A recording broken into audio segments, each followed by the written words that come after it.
So with that being stated here, very happy to be with you. We're Sports Meets Life on Wake Up Call with Dan Tortora as we continue this conversation. So thank you for being here with us this morning on Wake Up Call with Dan Tortora, where sports meets that thing called life, as we anticipate getting Mike onto the broadcast so we can have our conversation inside of the Fantasy Football Power Hour. Not one of, not a, but the Fantasy Football Power Hour. And always happy to have Mike Sofka on the broadcast as we get to talk all things fantasy football. This is yet another fantasy football broadcast special, and today we are zeroing in on the wide receiver situations of the NFC.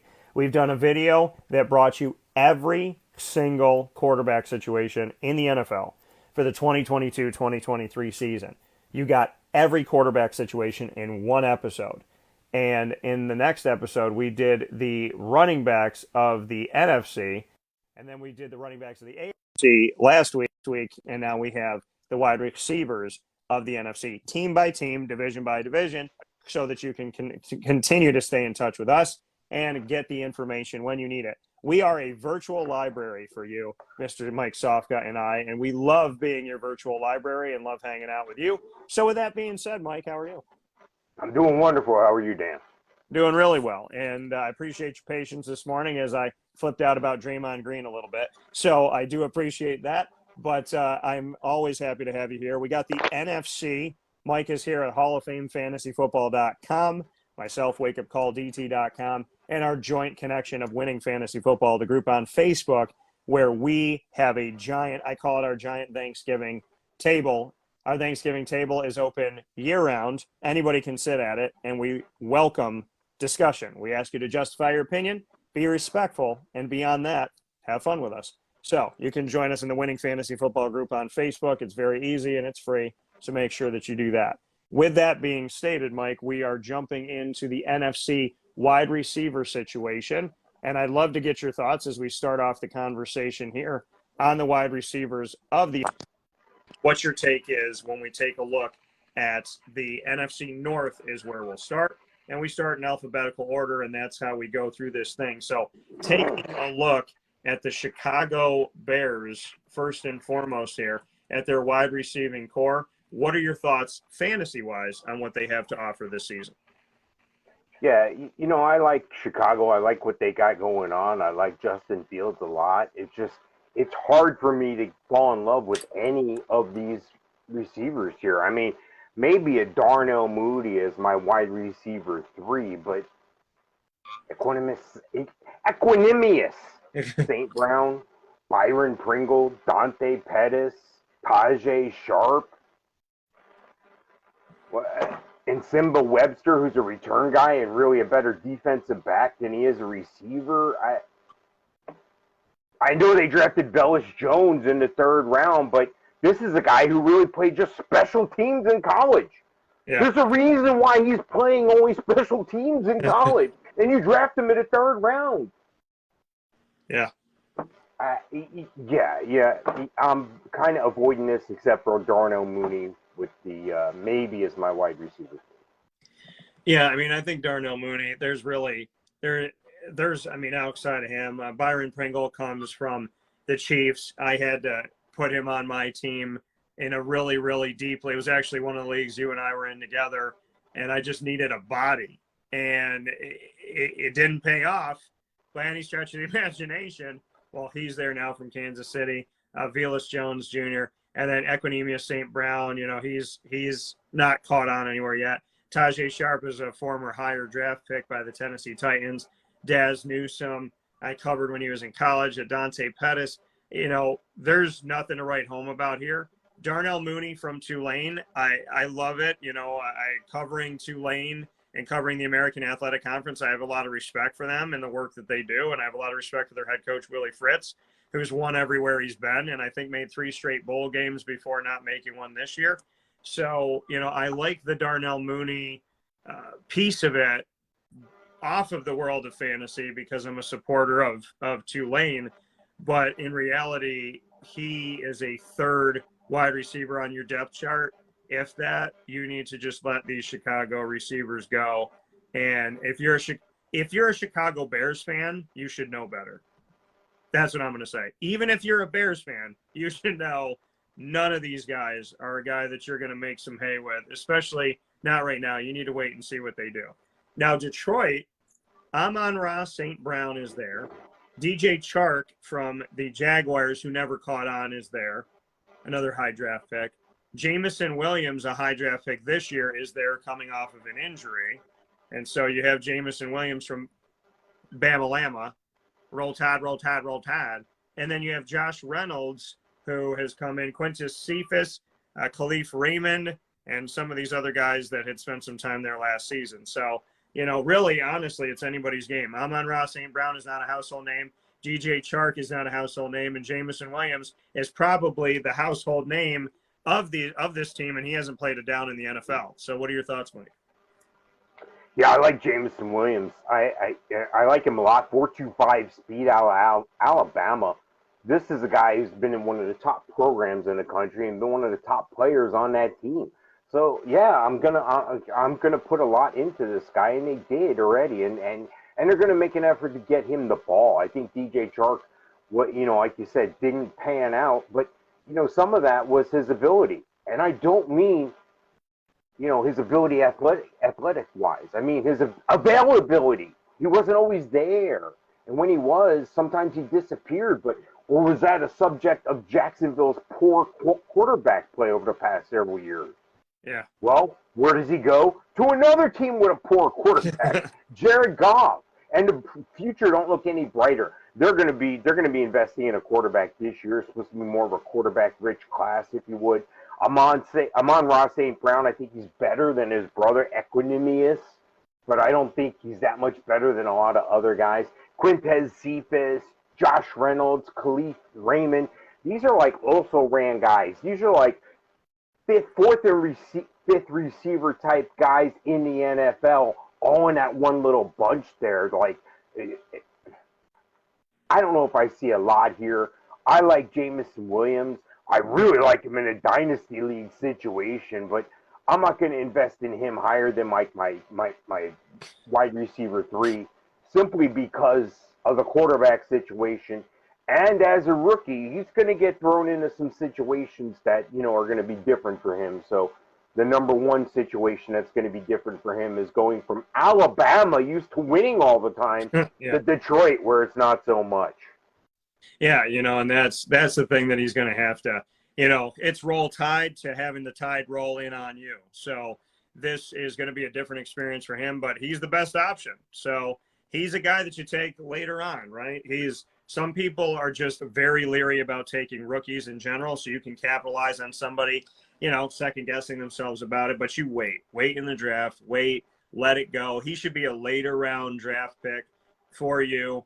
And somebody that's a Detroit fan, maybe take a flyer on him and go out and take him and let him do it. Because ultimately, I think this is a guy that you wait on and you try to pick up late and you put him as maybe your fourth receiver and say, okay, you know what, let's just see what he can do.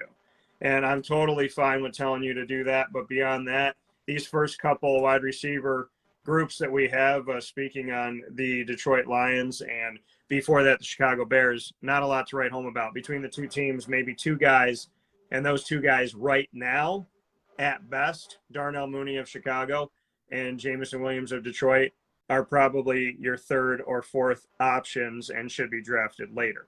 The Green Bay Packers. Well, you know that Aaron Rodgers has been vocal about who he wants, right? Alan Lazard is going to stay on with the team. He came from the practice squad of the Jacksonville Jaguars. They didn't know what they had. And apparently Aaron knows what he's got, and he likes him, and he's a fan.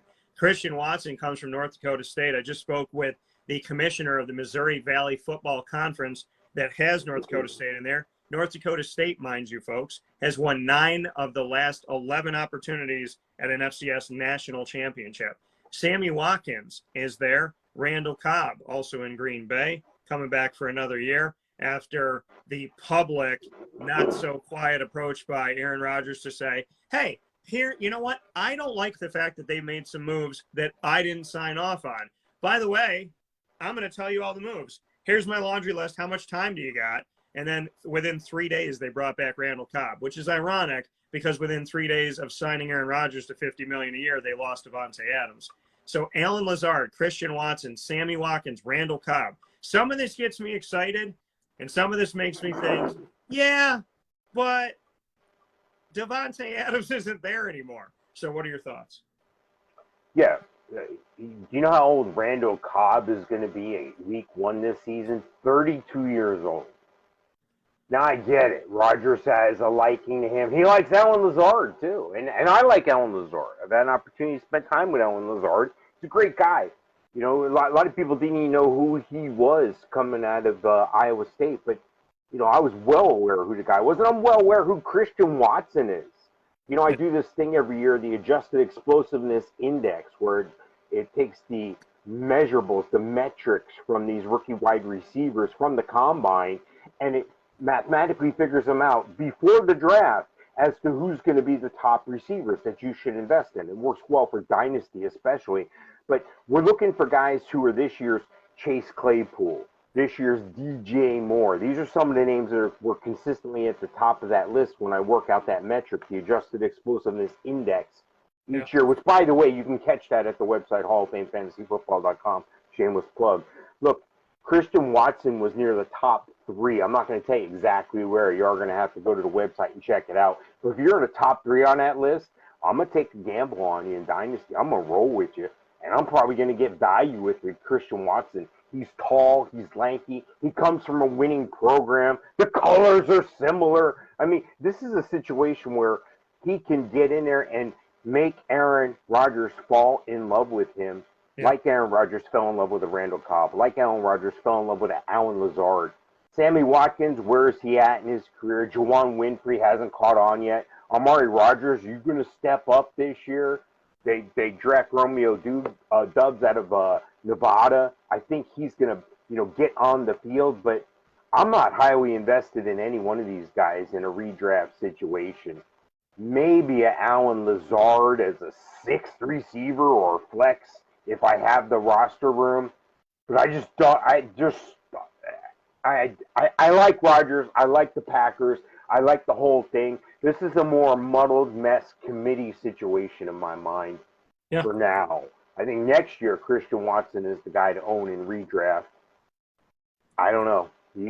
I told you where these guys are. I don't know if I'm excited about any of them this year in redraft.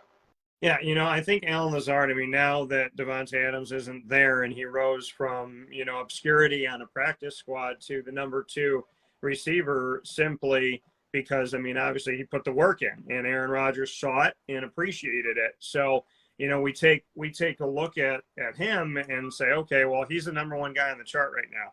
Christian Watson, though, he's got the length. He's got the ability to be a threat. He's got one of those guys that, obviously Aaron Rodgers could go up to in the corner of the end zone if he so chooses. So there's something to be said about what they brought onto the team, but are they going to be relevant? Is it going to be immediate for Christian Watson, or is it going to take some time? When I say I'm excited about taking a flyer on him later on in the draft. I think somebody's going to try and steal him late and show like, hey, you know what? I was paying attention. I made a good decision here. I went and got somebody. Hopefully they were listening to the show, and hopefully Mike and I get to him before you do. But the reality is Christian Watson, I think, is going to be the wild card that could pay off dividends here, even more than Allen Lazard. That's my feeling on this team and on where they're going. It's open season in Green Bay, and we know that if Aaron Rodgers isn't happy with his receiving core, he will publicly tell everybody that they don't even know how to run a route. So, and I would publicly say back to him, well, you weren't at practice, so how would you know? So with that being stated, we will see where it goes from here. But I think Christian Watson is somebody that you could take a flyer on later on in the draft. Allen Lazard is a guy that someone's going to take a shot at. And I know some Green Bay Packers fans that draft in the wake-up call fantasy football leagues, they're going to get Lazard early because in their head there's no Devontae Adams, so it has to be him. I don't think it has to be him. And I think it's going to be divvied up a little bit here. I don't trust in Sammy Watkins and Randall Cobb and Amari Rodgers right now. I think it's Lazard and Watson, and I think Watson is the guy that's going to pay off later on. And like you talked about, dynasty with Watson, I think down the road you're going to be happy if you take a chance on him. The Minnesota Vikings, we take a look at the rest of the NFC North here as we give you our wide receiver conversation. Fantasy Football Power Hour presented by the Wildcat Sports Pub, 3680 Milton Avenue in Camillus, New York. 7 days a week, indoor and outdoor seating, weather permitting. And, of course, you can go to them for takeout and delivery as well. 315-487-2222. That's 315-487-2222. There's nothing like their giant screen. There's nothing like their private dining area that you can reserve for your party and your fantasy football drafts. And we draft there. The exclusive rights in Central New York to the Wake Up Call Fantasy Football Leagues belong with the Wildcat Sports Pub, and that's on purpose. So we thank the Wildcat for all the work that they do with us, and we're always happy to be there with them. This is your Fantasy Football Power Hour that you should be listening to every single week, and you should be going to our library and educating yourself, because there's never a bad time to learn something that you don't know, and there's never a bad time to have a discussion. And Mike and I welcome that. Sometimes you're right. Sometimes you give us something to talk about, and we applaud the people that can come out there and tell us their thoughts, because nobody's perfect, and we love the discussion. That's why you should join the Winning Fantasy Football group on Facebook. With that being said, with the Minnesota Vikings, Justin Jefferson, man, has that man come out of the gate as a rookie and just been a phenom. 1,000-yard receiver, and people, are they going to miss Stephon Diggs? Well, not yet. And Adam Thielen, still doing his thing. Not as much, but it's still there. Those are the two main guys. KJ Osborne, who I covered when he transferred from Buffalo to Miami, not in the NFL, but before the transfer portal in college. So he is there as well. Busy Johnson and a bunch of names that are not household names yet. So your thoughts on Justin Jefferson. Will he continue to excite? Is he a top 10, top 5 guy?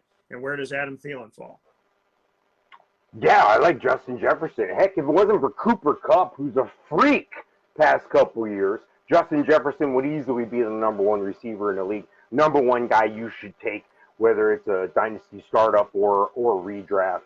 He's a number one receiver. Look, he comes from good stock. His dad, Sean Jefferson, used to be a player in the NFL, used to be a receiver. And, Adam Thielen, exploded on the scene. I remember helping somebody years ago with their fantasy draft, and I helped them take Adam Thielen late in his rookie year, and they were like, who's this guy? I go, just watch. And sure enough, he was.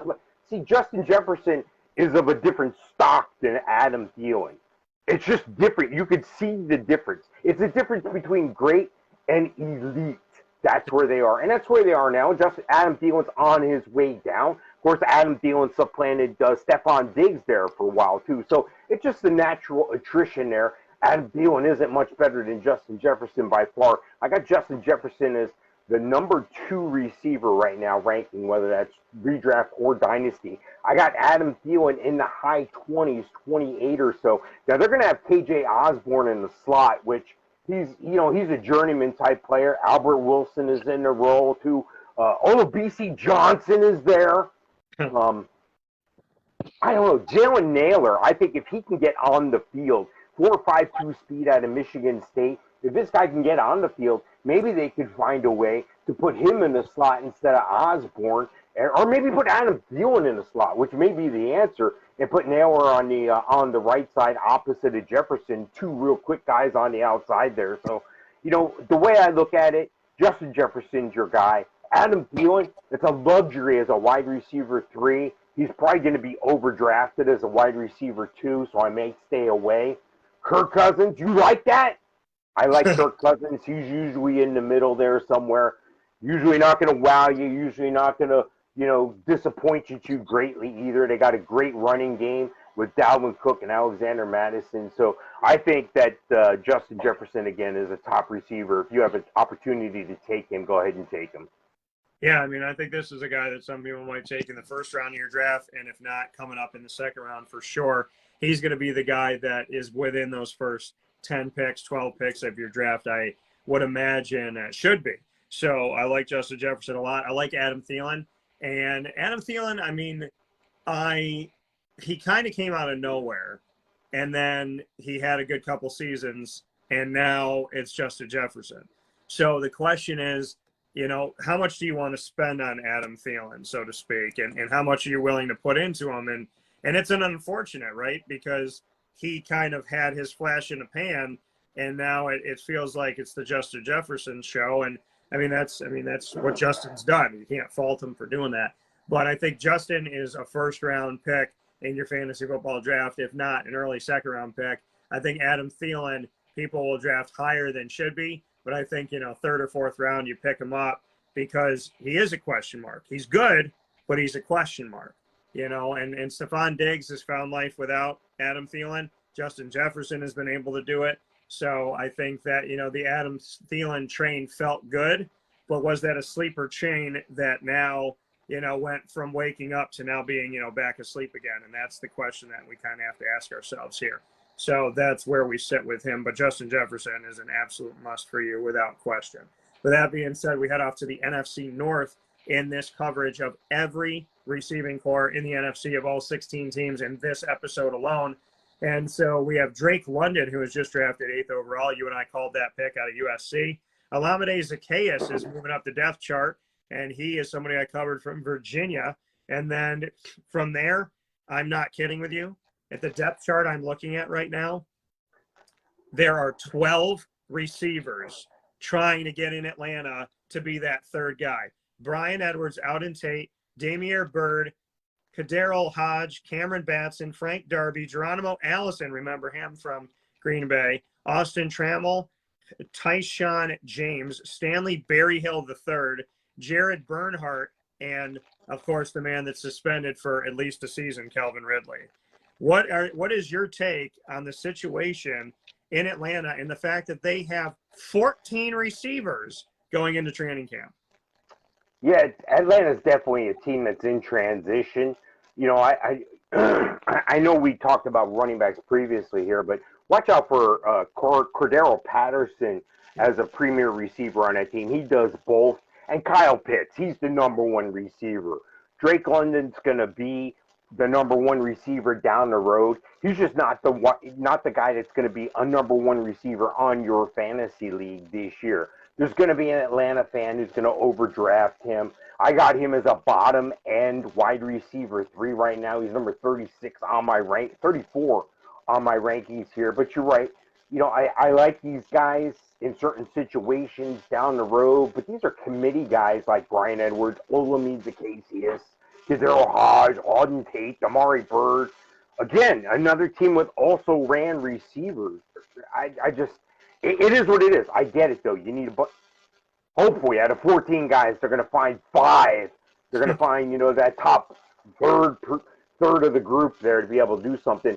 But watch out for Marcus Mariota to continue that relationship with the tight end. He doesn't have one yet with Kyle Pitts. Look for that to get remedied right away because Kyle Pitts is a heck of a receiver. And then don't forget they brought in Desmond Ridder, who's kind of like Matt Ryan in stature and what he does on the field. But the year before, they brought in Felipe Franks, who they thought was that guy as well. Well, apparently they didn't feel as confident, so they bring in. If you put Felipe Franks and Desmond Ridder side by side, to me, they're the same quarterback. But obviously, Desmond Ridder had a lot more success with Cincinnati there. I think the Desmond Ridder London Drake thing is intriguing for Dynasty for the future. Yeah. I always like getting that quarterback and receiver matchup like that because when the wide receiver scores, the quarterback scores. It's good. If you got, it used to be good back in the day with Peyton Manning and Marvin Harrison. You always wanted to get those two guys on your team. So I think that London Drake is a great pick for Dynasty. But, I'm staying away. Maybe London Drake's a bottom end wide receiver 3 for me here.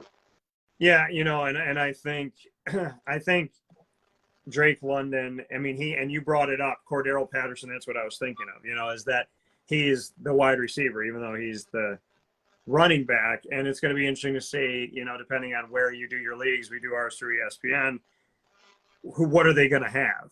Who's going to have him where? Are they going to have him as a wide receiver or running back?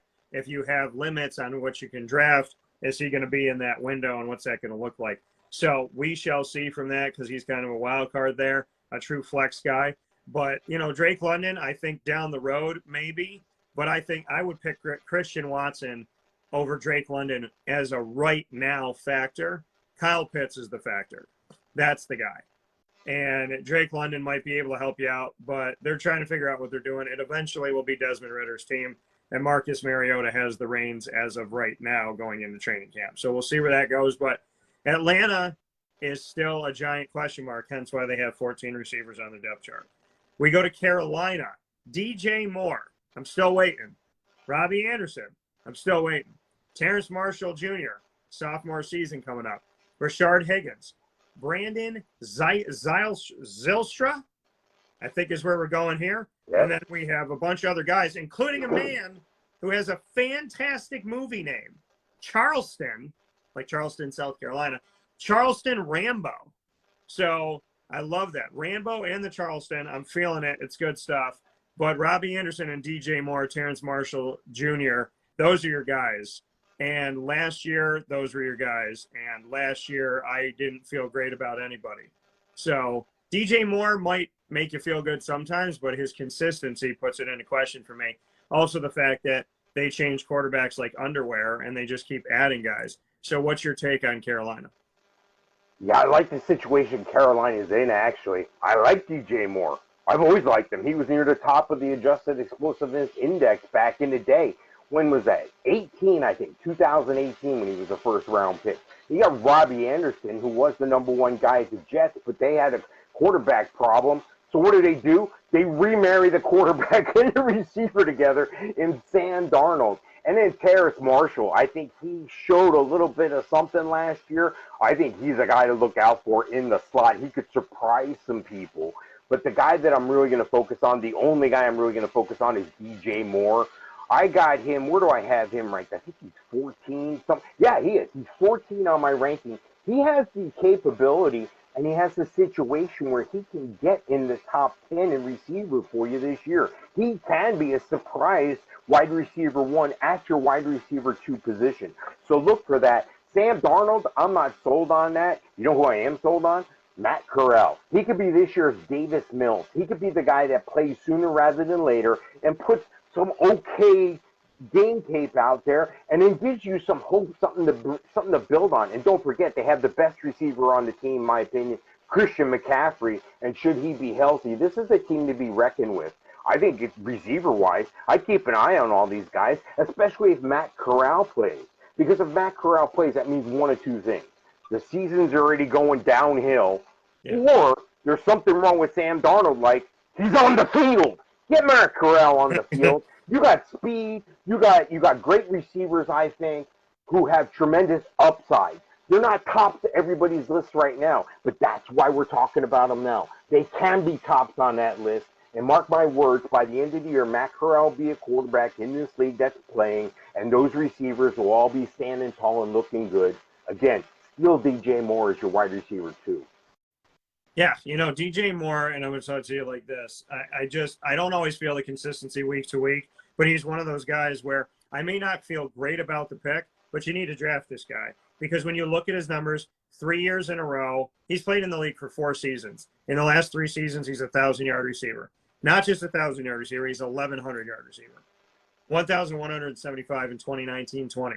1,193 in 2020-2021. And last season, 1,157 yards. He had 93 receptions last season, the most ever. He's had 55, 87, 66, and 93 in order of his 4 seasons. But the thing that concerns me is he's not a touchdown guy. He's 2 touchdowns, 4, 4, and 4 in his career. Well, who was his quarterback last year? He's been having quarterback problems. So the thing is, when it comes down to it, he puts up the numbers as far as yardage. And in PPR, which, you either play, a lot of teams playing, a lot of leagues playing in PPR or a hybrid of both. I like to hybrid them together. So you have a lot of different ways to score and make it really interesting. He had 93 catches last year. So I think, when push comes to shove, when it comes down to it, he is a guy that you do put on your team. I get leery of it because I don't always see the dividends every week, but I have to remember, like the stock market, it doesn't always go up. Terrence Marshall Jr., 17 catches and 138 yards last season as a rookie, no touchdowns. Watch him because he hasn't been truly involved yet in the offense, and we'll see if that's going to happen. And if we can corral, yes, I mean that, some points for these other guys. Because DJ Moore is bringing it. Robbie Anderson, I thought, hey, he's linking up with Sam Darnold. They did some good things in New York. Well, nothing good happened last year for it. And Robbie Anderson was a waste of a pick if you made it. And if you had to pick him up in free agency, 519 yards, he did have 5 touchdowns, more than DJ Moore, but he went from a 1,000-yard season with the Panthers to half of that with 519. In 2020, he had 1,096. When he got his quarterback back from the Jets, he went to half of that. Think about that. The guy he should be used to playing with, he went from 1,000 yards to 500 yards. He split it in half to have somebody that he knows. That is potentially saying something about Sam Darnold. So DJ Moore is the guy to look at. Outside of that, have a fantastic day, and we move forward. We go to the New Orleans Saints, and the New Orleans Saints taking a look at the NFC North as we continue our wide receiver conversation of all NFC teams, division by division. Michael Thomas, does he play in the NFL anymore? I have no idea. Apparently he does. Is it an ankle injury? Is it the foot? Is it just he doesn't want to play? Is it he doesn't know? Is he having trouble with the team? Is the team having trouble with him? When it comes to Michael Thomas, we just don't know. He's got a better chance of showing up on the new Hulu Kardashian show than I think of him being in the NFL. Jarvis Landry is there now, folks. And they have Chris Olave, who they went up to draft out of Ohio State. Marquez Callaway was underwhelming at times. Traquan Smith has been inconsistent because their quarterbacks have been inconsistent. With some guys, he's got a good connection. With other guys, he doesn't. And he played with 3 quarterbacks last year, if not 4. What are your thoughts on the Saints? Yeah, first off, Chris Olave. I think he and Garrett Wilson were essentially the same guys coming out of Ohio State. They both went high in the first round. And, and with good reason. 4.39 speed, this guy can stretch the field.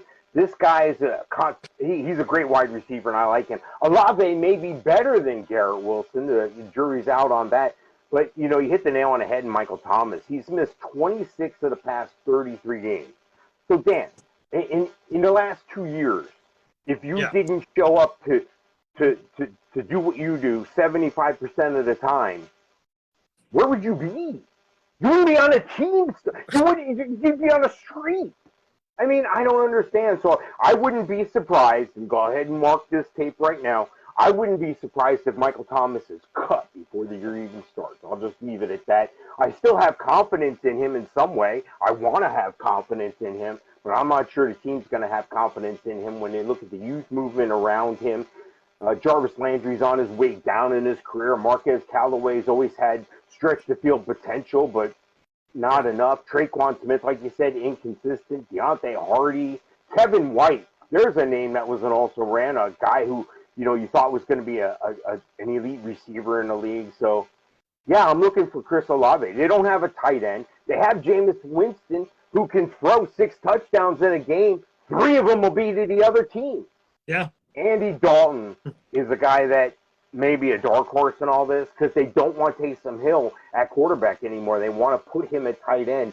Ian Book didn't really catch on last year. It'd be interesting to me see how this 4-quarterback thing shakes out. So I think Taysom Hill moving to tight end allows them to carry those 3 quarterbacks. Ian Book will be on the scout squad probably, as long as Jameis Winston and Andy Dalton are healthy. Andy Dalton, 151 years old, but I wouldn't doubt if he got some playing time in front of a Jameis Winston who has struggled at times. Alvin Kamara is there, though. He's a great receiver on the team. He's probably the best receiver on the team, in my opinion. So I like Chris Olave. I don't like him a lot in redraft this year. Maybe as my, wide receiver 4 or something. I'm staying away from Michael Thomas. I'm staying away from Jarvis Landry unless he falls to me as my wide receiver 5. And I'm not overly excited. I know this going into the season. See, when you set your expectations correctly, you're not disappointed. So if you go in, oh, yeah, Michael Thomas is back. He's good. Remember when Michael Thomas, that was a long time ago. So, no, he's still not ranked at the same place. So, we want to have fond memories, and let the other guy be the guy who's taking guys from 5 years ago who used to be good. Yeah. Remember 2 seasons ago when Michael Thomas was relevant? That was 2 seasons ago. He's not relevant now. It's dramatic. We don't know if it's an injury. We don't know if it's him. We don't know if it's attitude. We don't know if it's team saying to him, don't come to practice. We don't know if he's going, I don't want to come to practice. We don't know what the heck is going on. Michael Thomas has been an enigma. We haven't been able to figure out what it is. And you know what?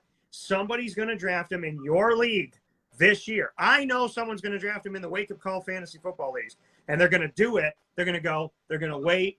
It'll be like the third or fourth round. They're going to go, Michael Thomas. And they're going to grin and be like, huh, screw you guys. I got that guy. You may have that guy. You may. He has some upside. There's a chance. Right. Like, you may have that guy. Or you may look very stupid. And I know that one of those guys each season, one of those guys, right, when you take a chance on Adrian Peterson coming back to the NFL, and it worked. Sometimes it works. Most times in a situation like this, it doesn't. Michael Thomas, go ahead and draft him. I'm not touching him with a 10-foot pole. I'm not going there. But somebody will, and I know somebody will smirk and they'll go, hey, Dan, I can't believe he fell to me. I can. Because I don't know what his problem is, but Mike said it to you. Out of 30-plus games, he's missed the overwhelming majority of them. So call it what it is. I'm staying away from everybody on New Orleans unless I take a middle to late approach at Chris Olave as of right now.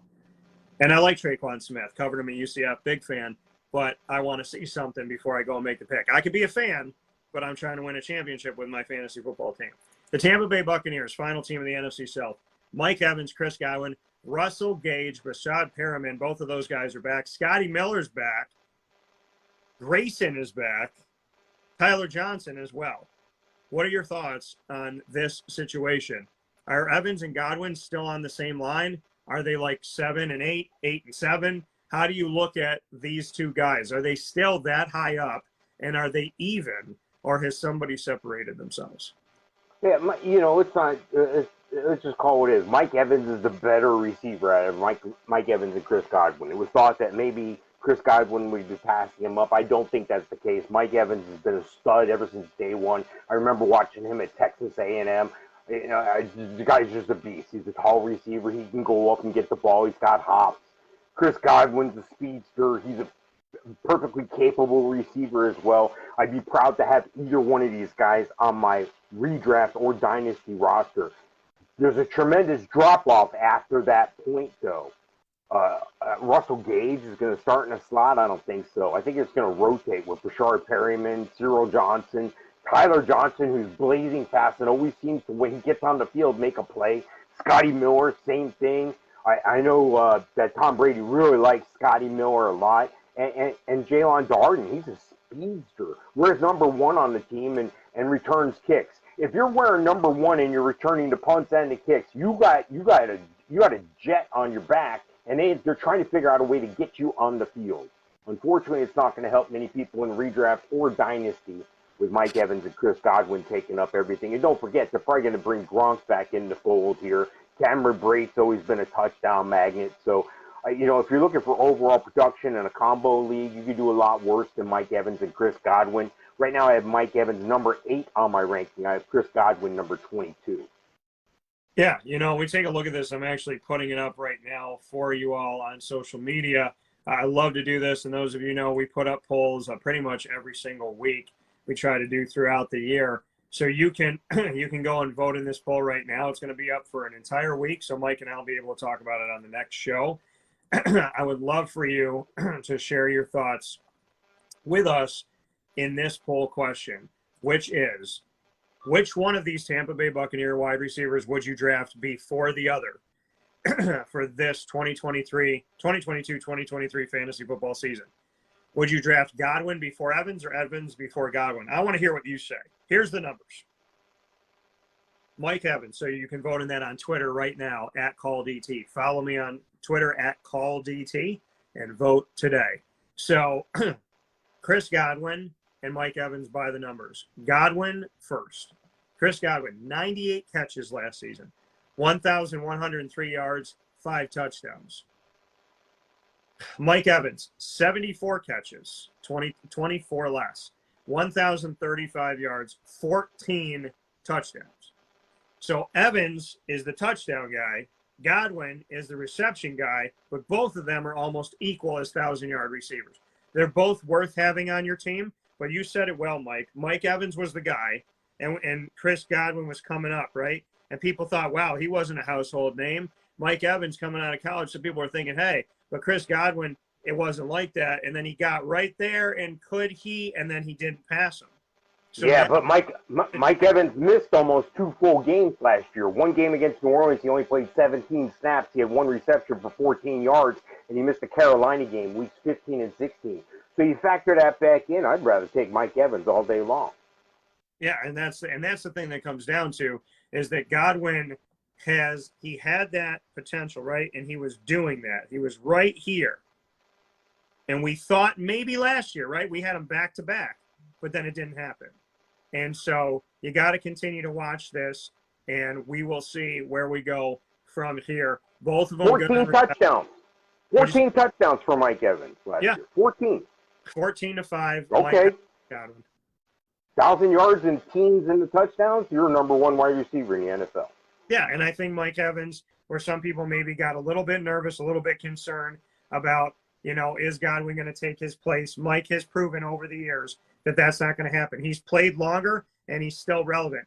Get this about Mike Evans. He's never, I'm going to give you a double negative, he's never not been a 1,000-yard receiver. There you go. 1,000-yard receiver every season from rookie 2014 to now.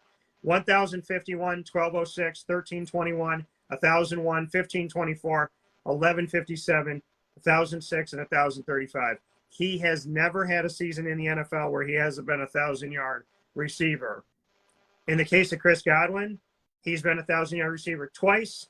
He's been a 500-yard receiver as a rookie and around 840 for 2 seasons, including just 2 seasons ago in 2020. So, with that being said, Godwin has talent. Mike Evans has consistency. Mike Evans is a number 1 guy. Chris Godwin is not a number 1 receiver. However, he is a nice number 2 if he is out there on the field. We head to the NFC East. And an interesting turn of events, Amari Cooper, who signed a 5-year deal with the Cowboys, spent a couple of years with them, and now is in Cleveland. CeeDee Lamb is still there. Michael Gallup, who hasn't caught on and hasn't stayed healthy, we're still waiting to see what he will be and what he can do.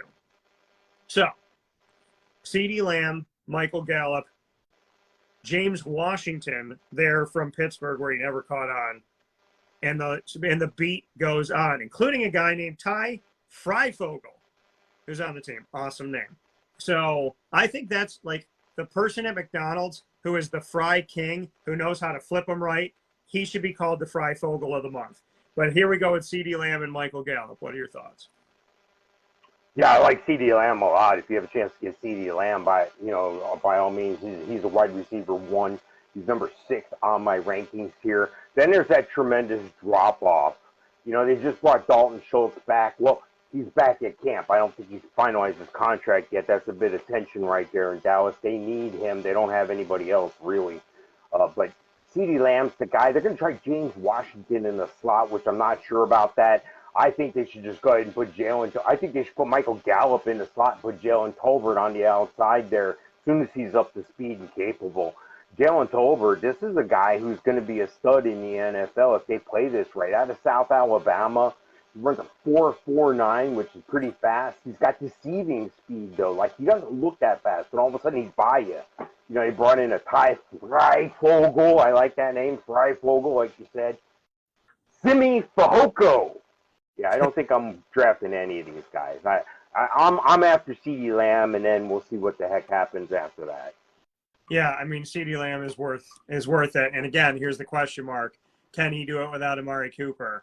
Can he be the guy that they're paying attention to? Because let's face it, Michael Gallup, people are not. He's going to be single covered, but Michael Gallup's not the guy that they're paying attention to. So Michael Gallup has not. He needs to stay healthy. He's a number 3 guy who's a number 2 guy right now because he has to be. He's number 2 on the depth chart, not because that's where he should be. He's number 2 on the depth chart because that's what it is on this specific team. CeeDee Lamb is worth the pickup for you. CeeDee Lamb has the upside still, but CeeDee Lamb, I wonder, is he going to be like Juju Smith-Schuster and without the other guy fall off, or is he going to be able to hold his own? That's a question that only he can answer. But I think CeeDee Lamb is definitely worth putting out there for you with the Dallas Cowboys. But speaking of enigma, the Cowboys are next to that definition pretty much every single season in Webster's dictionary. Next team that we have up here coming from the Dallas Cowboys, we move on to the New York Football Giants and their receiving core. Kenny Golladay, who allegedly, I mean, he's there right now, right? He's the number one guy. Sterling Shepard's been there for 100 years. Kadarius Toney, your Florida guy, was there, and as a rookie, come off a season, and allegedly now they want to maybe trade Kadarius Toney before they've even realized how to use Kadarius Toney.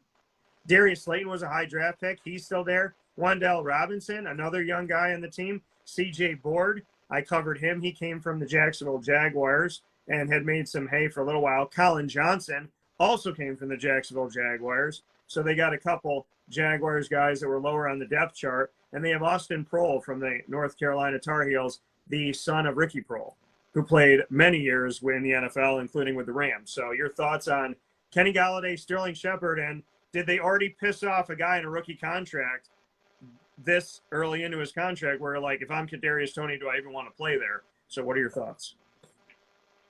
Yeah, you look at Kenny Golladay and you look at Sterling Shepard and you're like, yeah, if this league was 4 years ago, I'd be doing great. It's Kadarius Toney, again, we've talked about it before. Your best ability is availability. This is a guy who was hurt a lot at Florida. He was a gadget play guy at Florida, but he was lightning. They were figuring out ways to get him the ball in space.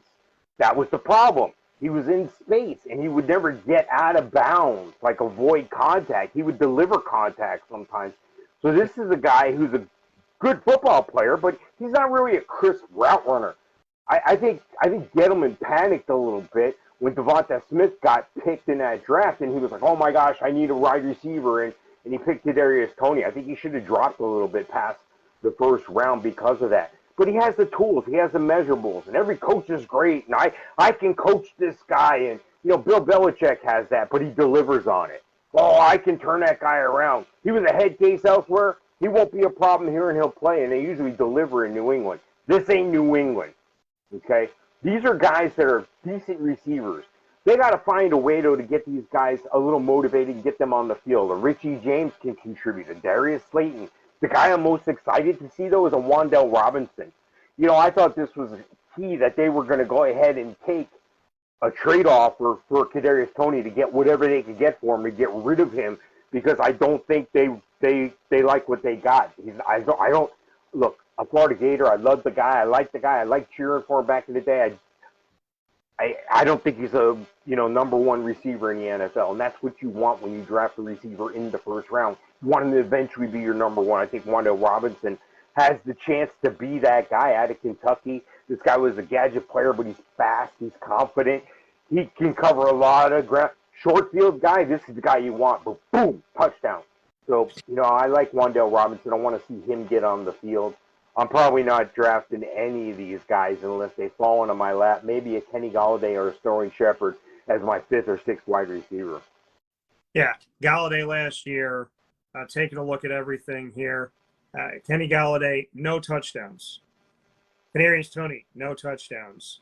Sterling Shepard, 1 touchdown. Darius Slayton, 2 touchdowns. The highest receiver yardage-wise, Kenny Golladay, 521 yards. Would have gotten lost in Tampa. Toney, 420. Shepard, 366. Slayton, 339. I'm staying away from everyone on the Giants roster until they show me something. Mike, what I'm realizing is this NFC-centric wide receiver fantasy football primer for the 2022-23 season. When we're talking about the NFC, there's a lot of teams here that have, there's a lot of franchises that we wouldn't touch any of their receivers, which makes me sit here and think, when we talk about the AFC, is it going to be night and day when we get into the depth of that? Because we've talked about multiple teams where it's like, yeah, no, I'm not going there. I'm not going there. No, I'm not going there. No, I'm not going to go there either. And so it's just interesting how it all shakes out here, because we've brought up multiple franchises, the Atlantas, right? We brought up, Green Bay's kind of in question, Chicago definitely, Detroit definitely. And now just talking about the Giants, there are so many teams here that we're not saying, yeah, this is definitely the guy, and we're not saying go to this guy and nobody else. We're saying don't go anywhere. Let's just wait and see what happens. It's like when you want to go to the movies, but there's no good movie playing. Do you go to the movies for the sake of going to the movies, or do you wait a couple weeks until Thor: Love and Thunder comes out?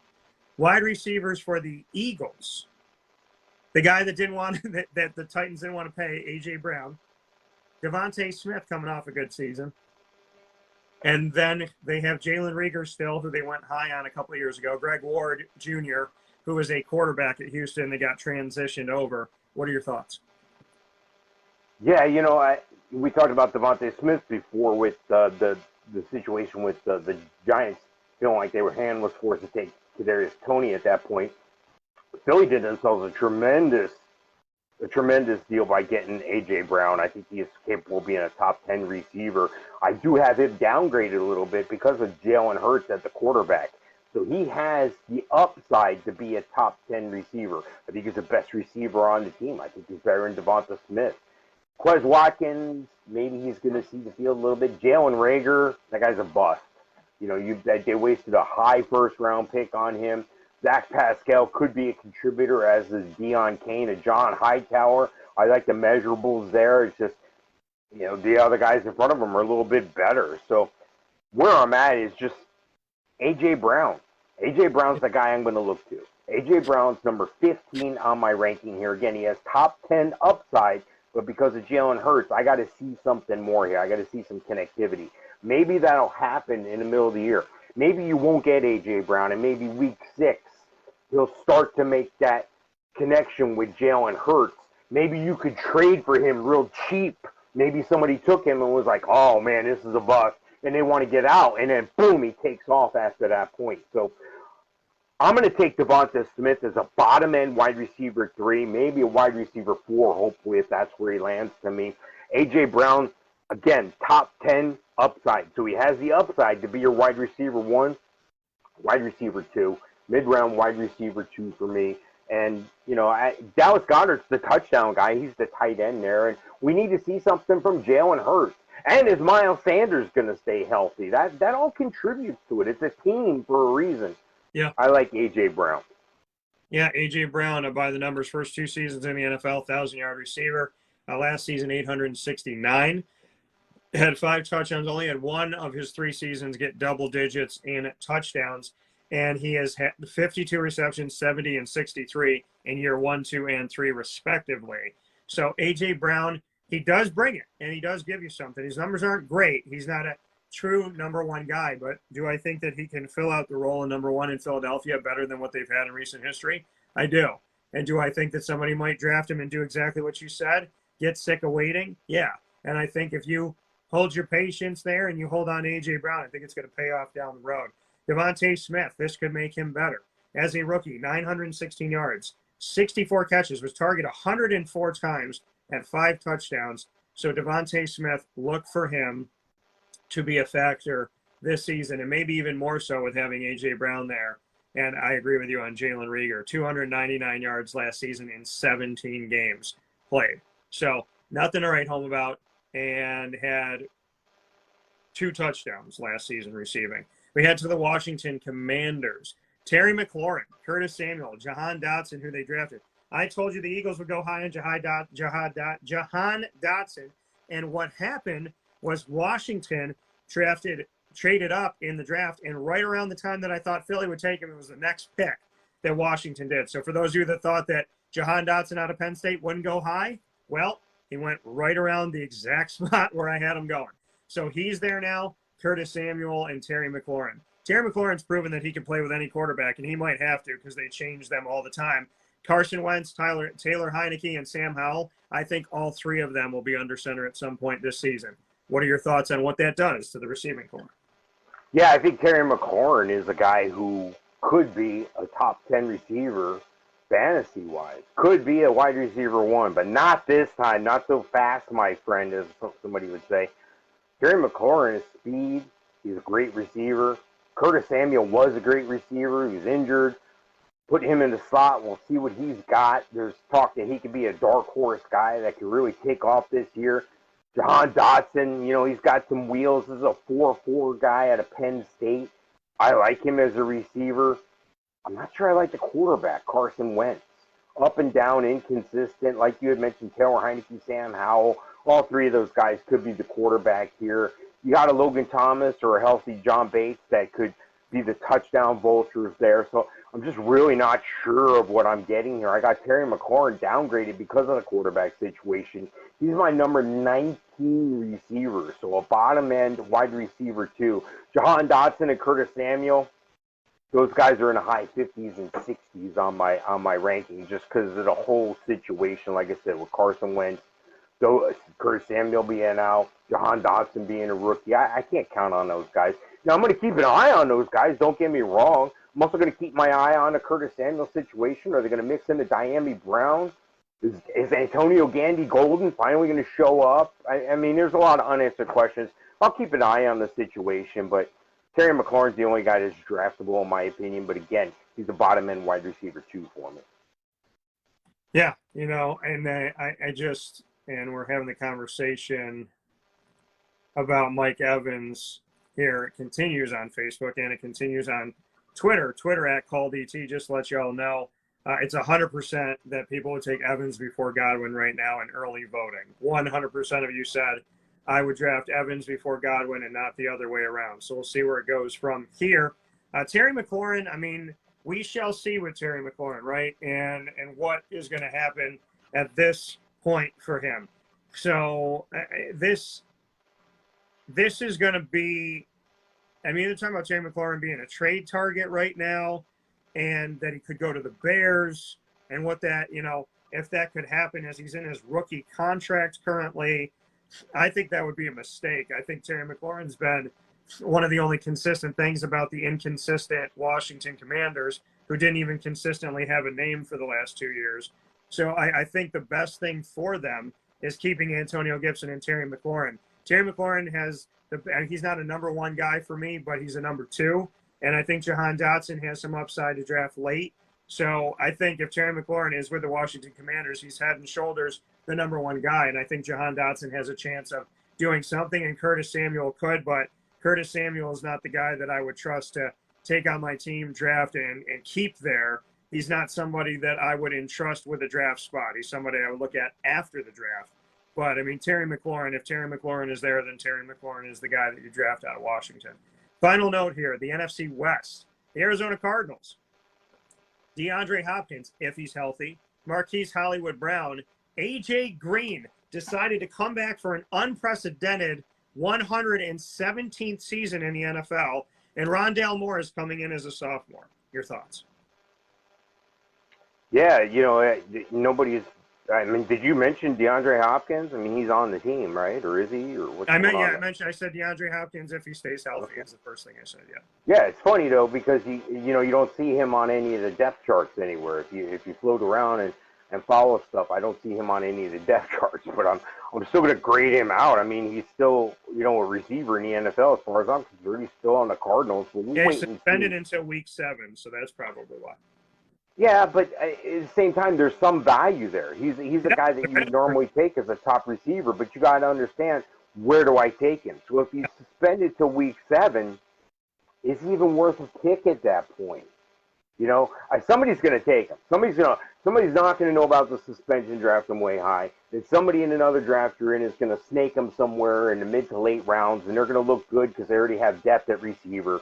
A.J. Green does nothing for me. Marquise Brown. See, I think they knew about that situation with the Hopkins suspension coming up. That's why they were aggressive in making that move with Marquise Brown. Marquise Brown's number 20 on my ranking here. Now, I've always been a Rondale Moore fan as well, but I got DeAndre Hopkins and Moore ranked in the 40s. Hopkins, obviously, because missing half the season, and then Moore. There's only so many balls that you could spread around. Kyler Murray's going to run around like a chicken with his head cut off. You got James Conner and Darrell Williams still in the fold there. So I like Marquise Brown a lot. The rest are also Rams, and I'm probably going to stay away. Yeah, you know, and you said it. I thought it when you were saying it. Is that I truly believe that the same people that are going to look around the room when they giggle and take and draft Michael Thomas are the same people that are going to giggle and draft DeAndre Hopkins and be like, "I'll wait until week 8. I don't even care." And it's like, yeah, sometimes it works out for you. But are you willing to give up 7 weeks of your season? You have to know where to draft him. You don't just draft. I mean, and like you said, somebody may not know about the suspension, but ultimately what it comes down to is You have to make the moves that are going to set you up week by week. If you're playing the long game and you want to grab them and stash them, yeah, it could pay off for you. But where are you going to be 7 weeks into the season is the question that I ask you. Where are you going to be? And that is a question that, do you plan on just winning the back half of it, going 0-7, and then just hoping to God you win every game from there? I mean, you have to know when to do it. It's not a bad play to do at a certain point in the draft. But what point is that? Is that round 8? Is it round 9? Is it round 10? How deep is your draft? Is it 18 rounds like ours? Is it 12 rounds? Is it 14 rounds? And you're definitely not in the first 3. But somebody might say, hey, you know what? I'm going to grab DeAndre Hopkins and I'm going to laugh at you all later. There's always somebody that does that. And I always look at them and say, yeah, maybe it does pay off for you. But I'm going to play fantasy football for weeks 1 through 7. And you can start playing in week 8. And I'll see you there. I also want to make a note about Marquise Hollywood Brown's numbers. Lamar Jackson only played 12 games last season. Didn't play the back part of the season. Big reason why Baltimore just kind of busted. He just wasn't healthy enough to come back. Because Marquise Hollywood Brown had 1,000 yards receiving and 91 catches. But that can't all be attributed to Lamar Jackson. So he already knows how to play without Lamar. He's been a 1,000-yard receiver in his 3rd season in the NFL, and he had 91 catches. 46, 58, and then 91. So we'll see where he goes from here. Marquise Hollywood Brown is worth a pickup on this team because he's going to be the number 1 guy now. Rondale Moore is a late round sleeper draft pick when you get in the double-digit rounds later on in the draft. When you're filling out your receivers and you need a 5th or a 6th guy, Rondale Moore is a guy late. Marquise Hollywood Brown is a guy that I wouldn't balk at you drafting within the first 5 rounds. Not the first 2, but in some part of those first 5 rounds, in the 3rd round, 4th round even, because he's there with Kyler Murray, and as long as Kyler Murray's there, Kyler Murray has a good output. Marquise Hollywood Brown's going to make some hay, and DeAndre Hopkins is out for 7 weeks. So Marquise Hollywood Brown is the good play, Rondale Moore is the good stash play, and DeAndre Hopkins is the good long-term play. But don't you dare draft DeAndre Hopkins and smirk at everybody and then just move on with your life. And if you draft Michael Thomas and DeAndre Hopkins, you might as well just set yourself up for the toilet bowl that we give to the last team in every single year. You might as well just bookmark it because there's no point unless you're just hoping to play next year. And if you're the XFL and you're saying, hey, we're going to be great in 2023, then do what you got to do with Michael Thomas and DeAndre Hopkins early. But I think Hopkins is a better pickup than Thomas, in my opinion. But you have to be smart on the when that you do that. And there is value in Marquise Hollywood Brown, and there's back-end value in Rondale Moore. The next one that we have here in the NFC West is we will move ourselves. And I always seem to do the alphabetical order. Snafu, I'm not going to do it today. The Los Angeles Rams are next up here on this. And as we take a look at the Los Angeles Rams, we go from a team with question marks at receiver to a team that doesn't give you many questions at receiver. Cooper Kupp, arguably the best receiver in the country.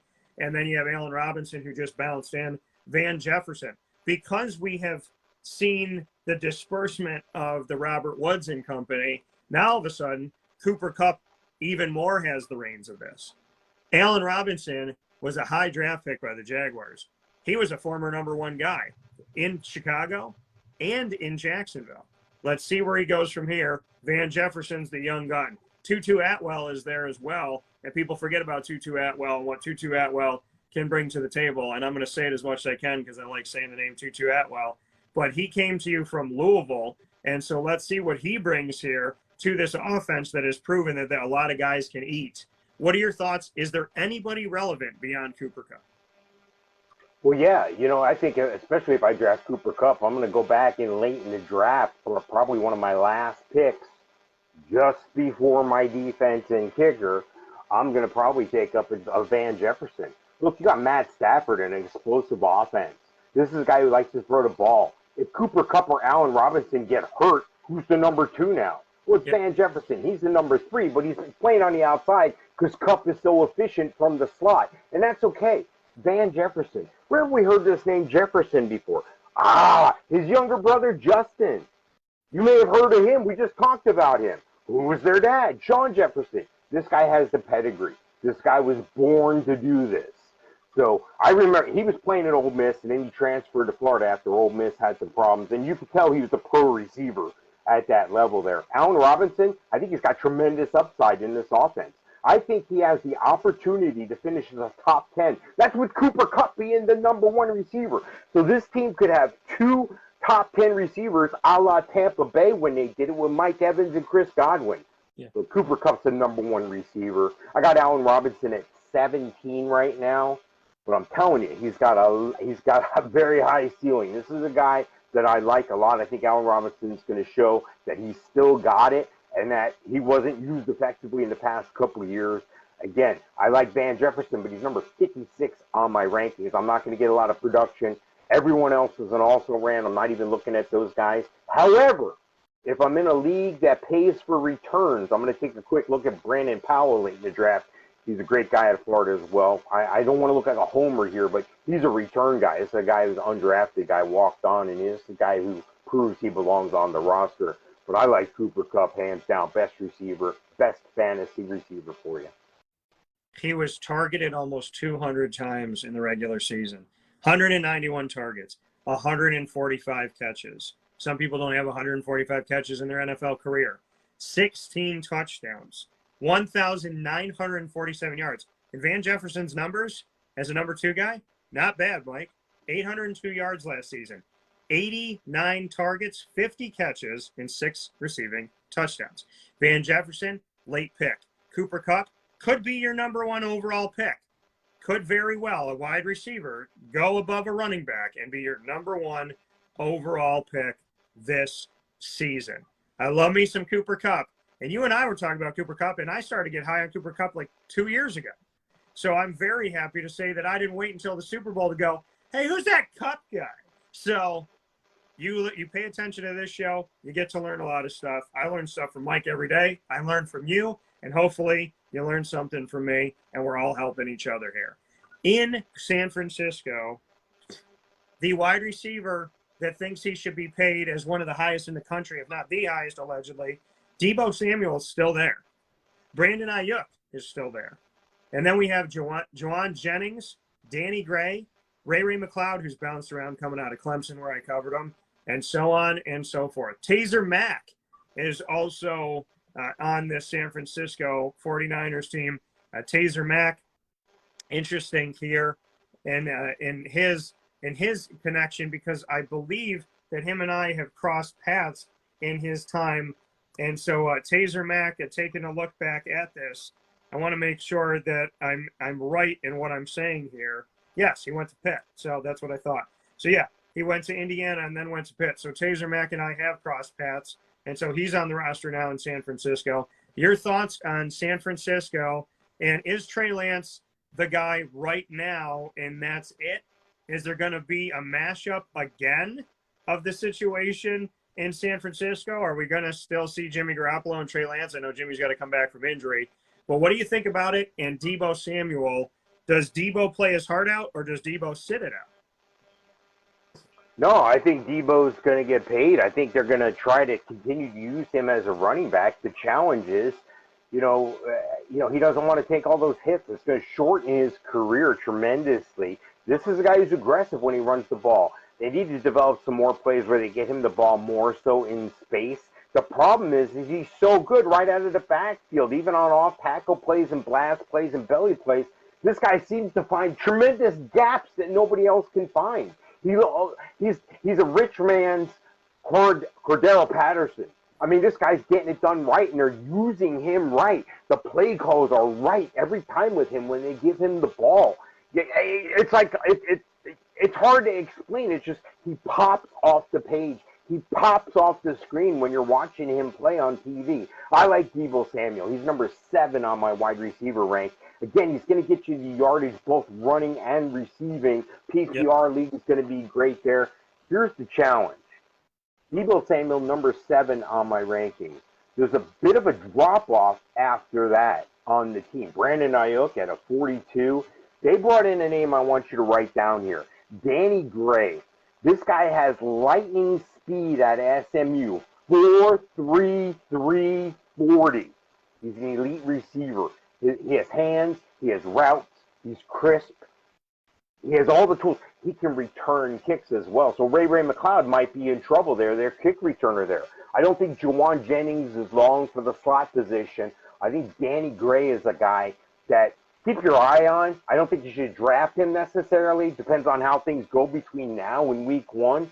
But I'm thinking that he's a guy that you want to keep an eye on the waivers. Something happens, somebody gets hurt, or he moves into that slot position. Maybe you can get some value, as a sixth receiver on your team or something and surprise some people. Dynasty-wise, I think he's a surprise receiver to have. I think he could be Deebo Samuel and Brandon Ayuk in the receiver role. So I think he's perfectly, I can see having him on a roster by year's end, but the only guy I'm really drafting here is Deebo Samuel as a number 1. Yeah, and Danny Gray, another guy that I crossed paths with because I cover SMU, only played 18 games for SMU, had 9 touchdowns last season, 803 yards, 49 receptions in 10 games. So averaging about 5 receptions a game there. I think what it comes down is Deebo Samuel. He's the only player in NFL history, only player in all the history of the NFL to have at least 1,400 receiving yards and 300 rushing yards in one season. He led the NFL last year in yards per catch with 18.3. And he tied Jonathan Taylor, who we talked about also being another potential number 1 overall fantasy pick. He tied running back of the Colts, Jonathan Taylor, for most rushing touchdowns last season of 10-plus yards with 6. Deebo Samuel, by the numbers, I don't think he's the best receiver in the NFL, but I do think that San Francisco needs to keep him. On the ground, 365 yards, a yard for every day of the year, 59 attempts, 6.2 yards a carry, 8 touchdowns rushing, 1,405 receiving yards to lead the team, 121 targets, 77 receptions, and 6 touchdowns. Overall, together, he had 14 touchdowns and over 1,700 yards from scrimmage, caught 77 passes and ran the ball 59 times. Deebo Samuel belongs in your top 10 at receiver for fantasy because he is a money-making machine. Let's go to a team that has 2 money makers that are really good, that are both high caliber. Top 10, arguably, fantasy wide receivers. Top 15. But the question I ask you, who in the Sam hell is throwing them the ball this year? They have Geno Smith and Drew Lock and Jacob Eason. No disrespect to any of them, but you're not Russell Wilson. There's a lot of value in Tyler Lockett and DK Metcalf, but someone has to throw them the ball. They are one of the most unprepared teams that I can't believe hasn't made a move on a quarterback. Why is Jimmy Garoppolo not here? I don't know. So the question to you, Mike, is they're both really good. But where do we draft them this year, knowing that Geno Smith, Jacob Eason, and Drew Lock are their quarterbacks? Yeah, this is a problem. And this is a problem I'm going to let somebody else have. I want DK Metcalf on my team. I want Tyler Lockett on my team. I also want a Rolls Royce, a Lamborghini, a Porsche. I want all these things. Just because you want them doesn't mean you can have them. There comes a certain point in time where you want somebody else to go on another team. So you're not forced with that decision. The decision's made for you in the draft. Let me tell you why. I think DK Metcalf has top 10 upside. He could be a top 10 receiver in this league all the time, fantasy-wise. I think Tyler Lockett used to have that. Both of these guys had those things when they had a different quarterback there. That quarterback's gone. Okay. Geno Smith and Drew Lock. If you look at the depth chart, Geno Smith is listed as a starter right now. Now I know Drew Lock's going to be the starter, but is he really much better than Geno Smith, Jared Goff? I mean, I don't know what I'm getting there. He does have the receivers, and watch out for Freddie Swain. This is a guy out of Florida, again, undrafted guy. I know it sounded like a homer, but he made a spot for himself on the team. He can return kicks. They're going to use him in the slot. He's supplanting D. Eskridge, who they had penciled in the slot as a rookie last year and didn't really see the field. Marquise Goodwin has some lineage there. Penny Hart. These guys could all contribute. But I'm not considering any one of these guys really, simply because DK Metcalf, again, could be a top 10. I got him downgraded because of the quarterback situation to 23. Okay. Yeah. Tyler Lockett is lower than that, 36. Tyler Lockett, 36. You need somebody to throw you the ball. Let somebody else deal with that. Let somebody else overdraft these guys. If they fall to you that where I have them ranked, that's great. Be confident. But again, I'm probably staying away. Just put it to you like this. Tyler Lockett had 8 touchdowns. DK Metcalf had 12. That accounts for 20 touchdowns. There were 30 touchdowns thrown last season by quarterbacks that played for Seattle. Of the 30 touchdowns thrown, 25 came from Russell Wilson, 5 came from Geno Smith. So you got guys that have 20 touchdowns, and of those 20, we have 25 of 30 coming from Russell Wilson.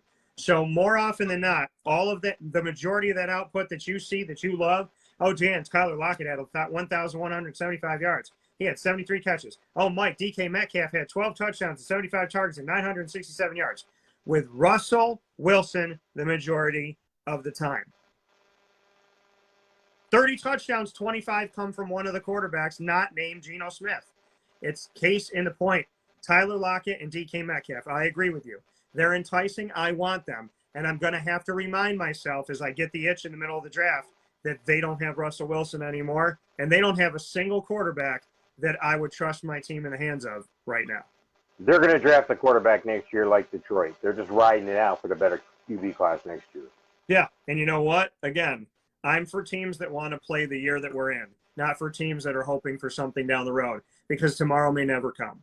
So play what's in front of you and do what you need to do. With that being said, we've given you every NFC division wide receiver core, every team of the 16 NFC franchises, and we'll head to the AFC next week. Mike, as always, I appreciate you.